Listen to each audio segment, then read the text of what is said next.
about the things that you can grow in coastal South Carolina. And this is the chart you have, and this is the chart that I just highlighted the things that. So most of the summer vegetables can actually be replanted the end of August, which we're quickly approaching past the end of August. You should have already planted seeds for some things, but it's certainly not too late to plant seeds for beets, broccoli, Brussels sprouts, cabbage, cauliflower, carrots, collards.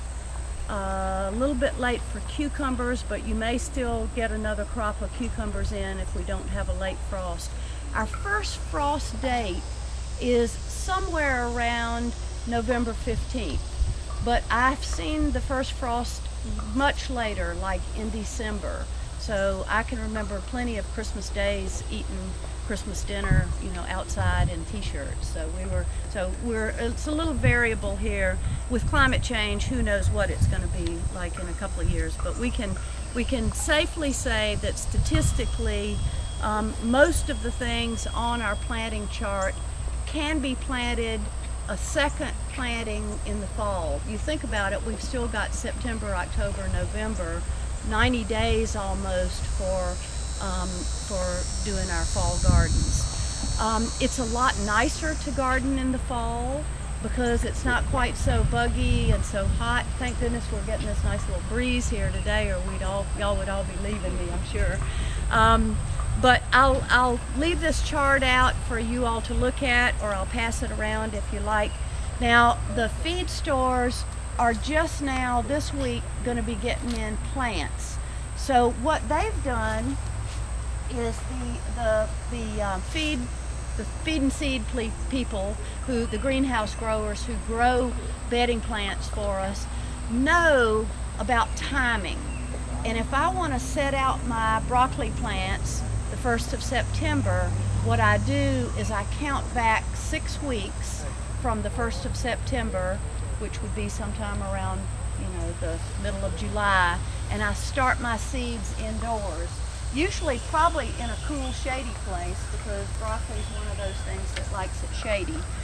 I can use a big flat like this. Now that's going to be way too many broccoli plants for my garden or your garden here, given the size, but you might want to grow a whole flat and share with your neighbors, or you may want to grow broccoli in this one, cauliflower in this one, you know, and so on.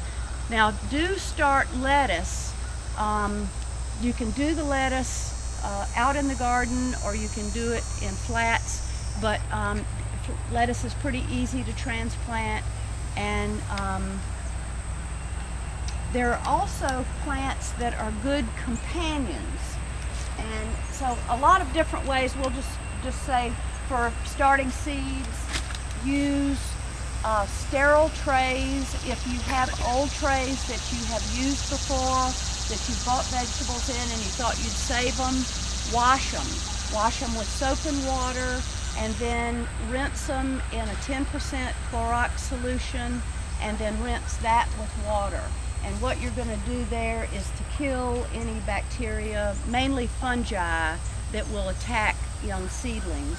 There are a lot of different ways that you can start seeds. Larger seeds, you can start with these little peat things. They come out in a wafer, and then they expand up with water, and then you make your little mini greenhouse. These are kind of a neat trick for just growing a few things. And this is great for a window box. You just stick that on your kitchen window. Some seeds like to germinate in light. Some like to germinate in the dark. If you don't know, you may just want to cover your seeds with a little vermiculite. Vermiculite is a great medium for starting seeds. You can just use straight vermiculite, or you can use a starting soil. You want a light soil to start seeds in. You can cover the seeds with vermiculite, and vermiculite is also a good thing to do cuttings, like if you're doing cuttings of your roses or shrubs or something like that. Vermiculite also holds water, but it's light enough so that the roots can get going. Sanitation is very important.